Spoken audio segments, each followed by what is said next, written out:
কিশোরগঞ্জ ৪ মোহাম্মদ ফজলুর রহমান।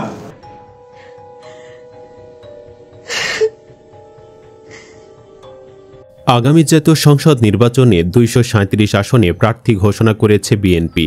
যুগপৎ আন্দোলনের শরিকদের মধ্যে কাদের কত আসন দেওয়া হবে তা ঘোষণা না করলেও ৬৩ আসন ফাঁকা রেখেছে দলটি। সোমবার বিকালে রাজধানীর গুলশানে বিএনপির চেয়ারপারসনের রাজনৈতিক কার্যালয়ে এক সংবাদ সম্মেলনে প্রার্থীদের নাম ঘোষণা করেন দলের মহাসচিব মির্জা ফখরুল ইসলাম আলমগীর। তিনি জানান, এটি কেবল সম্ভাব্য প্রার্থীদের প্রাথমিক তালিকা। পরবর্তী ধাপে আরও নাম যুক্ত বা পরিবর্তিত হতে পারে। বিএনপির ঘোষিত প্রাথমিক মনোনয়ন তালিকায় নাম আসেনি দলের একাধিক হেভিওয়েট ও আলোচিত নেতার, যদিও ধানের শীষ পেয়েছেন বিতর্কিত ফজলুর রহমান। চলুন একে একে দেখে নেওয়া যাক ধানের শীষের মনোনয়ন পেল না কোন 10 হেভিওয়েট নেতারা। নাম্বার 1, রুহুল কবির রিজভী। আগামী জাতীয় সংসদ নির্বাচনে বিএনপির প্রার্থী তালিকায় ২৩৭ জনের মধ্যে যাদের জায়গা হয়নি তাদের মধ্যে সবচেয়ে বড় নাম দলটির সিনিয়র যুগ্ম মহাসচিব রুহুল কবির রিজভী। বিএনপির যখন কোনো অস্তিত্বই ছিল না, সেই খারাপ সময়ে তিনি দলটির হাল ধরেছিলেন। সেই রুহুল কবির রিজভী ধানের শীষের নমিনেশন না পাওয়ার কারণ বোধগম্য নয় অনেকেরই। তবে কেউ কেউ মনে করছেন টেকনোক্র্যাট প্রার্থী হিসেবে রিজভীকে মন্ত্রী বানাতে পারে বিএনপি। নাম্বার 2, রুমিন ফারহানা। ব্রাহ্মণবাড়িয়ার 6টি সংসদীয় আসনের মধ্যে 4টিতে দলীয় প্রার্থী চূড়ান্ত করে নাম ঘোষণা করেছে বিএনপি। তবে দলের মনোনয়ন পাননি আলোচিত প্রার্থী ব্যারিস্টার রুমিন ফারহানা, যদিও তার কাঙ্ক্ষিত আসনে কাউকেই মনোনয়ন দেওয়া হয়নি। সম্প্রতি রুমিন ফারহানাকে নিয়ে চরম বিপাকে পড়ে বিএনপি। তার আওয়ামী লীগ সংশ্লিষ্টতার জের ধরে কেউ কেউ তাকে রুমিনুর রহমান বলেও কটাক্ষ করেছেন।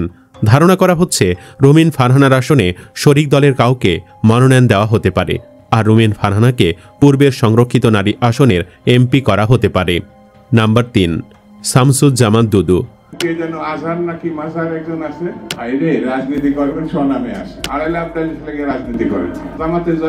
সম্ভাবনা থাকলেও বিএনপির ভাইস চেয়ারম্যান দুদুর মনোনয়ন না পাওয়ায় খুব বেশি অবাক হয়নি দেশবাসী। বাংলাদেশের রাজনীতিতে অনেকদিন ধরেই সবচেয়ে আলোচিত নাম শামসুজ্জামান দুদু। তার একটি বক্তব্য ভাইরাল হবার পর আলোচনার কেন্দ্রবিন্দুতে চলে আসেন তিনি।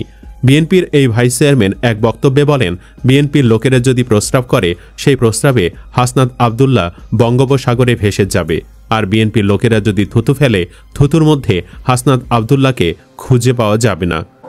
যদি বিএনপির লোকরা প্রস্রাব করে একমাত্র, তাহলে প্রস্রাবের তোরে ভেসে বঙ্গোপসাগরে গিয়ে পড়বে। মূলত তার এই বক্তব্যের পর থেকেই তুমুল সমালোচিত হন বিএনপির এই প্রবীণ রাজনীতিবিদ। মানে এই বক্তব্যের আগে তিনি ছিলেন শামসুজ্জামান দুদু, এখন হয়ে গেছে শামসুজ্জামান হিসু। শামসুজ্জামান ঠিক আছে, কেবল দুদু হিসু হয়ে গেছে।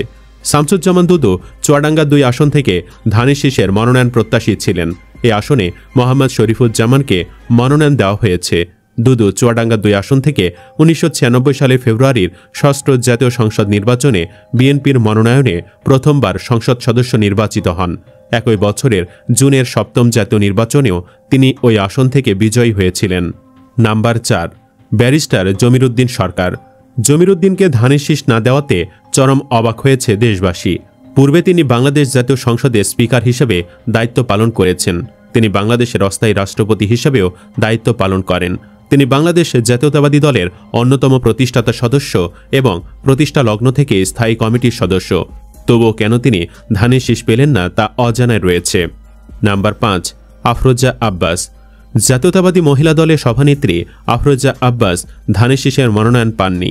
আফরোজা সাবেক মন্ত্রী ও সাংসদ মির্জা আব্বাসের স্ত্রী, যদিও মির্জা আব্বাস মনোনয়ন পেয়েছেন। ধারণা করা হচ্ছে আফরোজা আব্বাস সংরক্ষিত আসন থেকে সরাসরি এমপি হতে পারেন। বর্তমানে বিএনপির অঙ্গ সংগঠন জাতীয়তাবাদী মহিলা দলের কেন্দ্রীয় কমিটির সভাপতি হিসেবে দায়িত্ব পালন করছেন মির্জা আব্বাস পত্নী আফরোজা আব্বাস। তিনি পাবনার মেয়ে। নাম্বার 6, রবিউল ইসলাম নয়ন।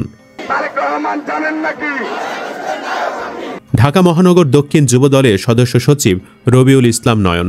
সম্প্রতি চাঁদাবাজি ইস্যুতে তিনি তুমুল সমালোচিত হয়েছেন। নয়নও ধানের শীষ চেয়ে পাননি।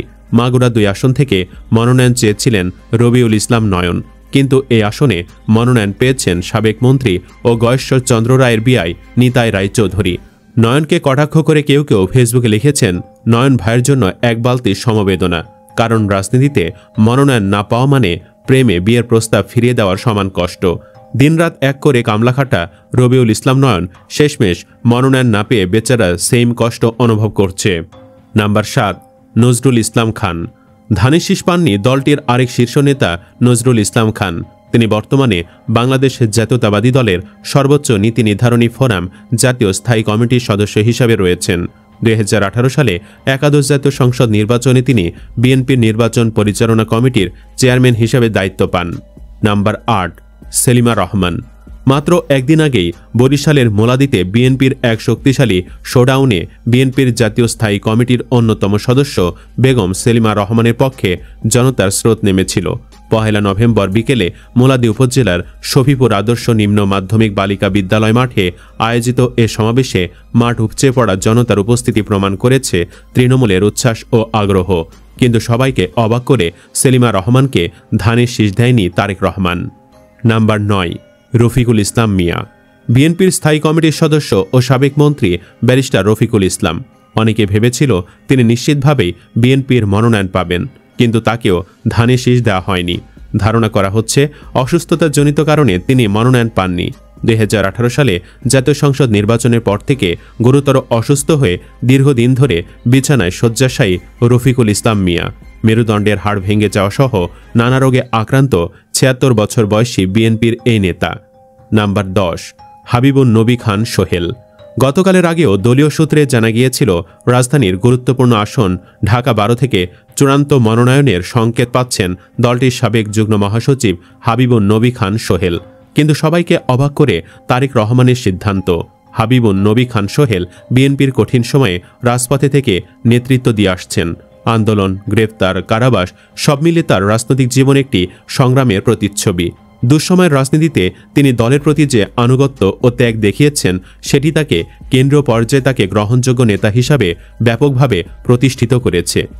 এছাড়া বিএনপি চেয়ারপারসনের উপদেষ্টা আব্দুস সালাম, মোয়াজ্জেম হোসেন আলাল ও আমিনুর রশিদ ইয়াসিনের নামও তালিকায় নেই।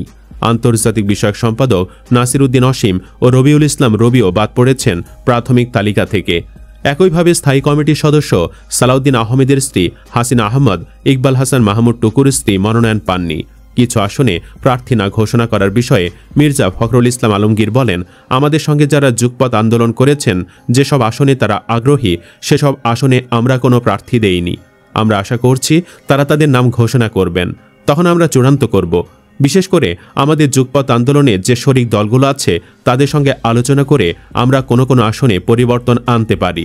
এদিকে মনোনয়ন বঞ্চিত হয়ে অনেক নেতার সমর্থকরাই বিক্ষোভ ভাঙচুর মিছিল করেছেন। দলটির পক্ষ থেকে তাদের ধৈর্য ধারণ করতে বলা হয়েছে, অন্যথায় আসতে পারে বহিষ্কারাদেশ। বিশেষজ্ঞরা বলছেন দলটির মনোনয়নকে কেন্দ্র করে দুই পক্ষে ভাগ হয়ে যেতে পারে বিএনপি, যা হতে পারে দলটির হারের কারণ। অনেকে বলছেন দলীয় এমপি মনোনয়ন না পেয়ে কেউ কেউ মনক্ষুণ্ণ হতে পারেন। কিন্তু প্রশ্ন হচ্ছে, আপনি কি রুহুল কবির রিজভির চেয়েও প্রভাবশালী? তিনি দলের সিনিয়র যুগ্ম মহাসচিব, বহু বছরের পরীক্ষিত সংগঠক, আন্দোলনের সম্মুখ সারির একজন সৈনিক। রুহুল কবির রিজভির মতো একজন নিবেদিত প্রাণ, পরীক্ষিত, ত্যাগী ও আপসীন নেতাকে যখন দল নমিনেশন দেয়নি, তখন এটা স্পষ্ট দল এখন আবেগ নয়, কঠিন বাস্তবতার ভিত্তিতে সিদ্ধান্ত নিচ্ছে। ভাবুন তো, তার মতো একজন সংগ্রামী নেতা মনোনয়ন না পেয়ে দলকে প্রশ্ন না করে নীরবে মেনে নিয়েছেন। আপনি কি পারবেন? তাই যারা মনোনয়ন পাননি তারা অনুরোধ করবেন না অন্যদের পদত্যাগ করার, বরং নিজের দায়িত্ব নিয়ে প্রার্থীদের বিজয়ে কাজ করুন। কারণ এখন সময় অভিমান নয়, সময় ঐক্যের। বিজয় আনতে হবে ধানের শীষের, দেশের। সুপ্রিয় দর্শক, এই 10 নেতার মধ্যে কার মনোনয়ন না পাওয়াটা আপনাকে সবচেয়ে বেশি অবাক করেছে? কমেন্ট বক্সে জানিয়ে দিন যে কোনো একজনের নাম। ভিডিও ভালো লাগলে লাইক দিন এবং শেয়ার করুন, আর অবশ্যই চ্যানেলটি সাবস্ক্রাইব করুন। ধন্যবাদ।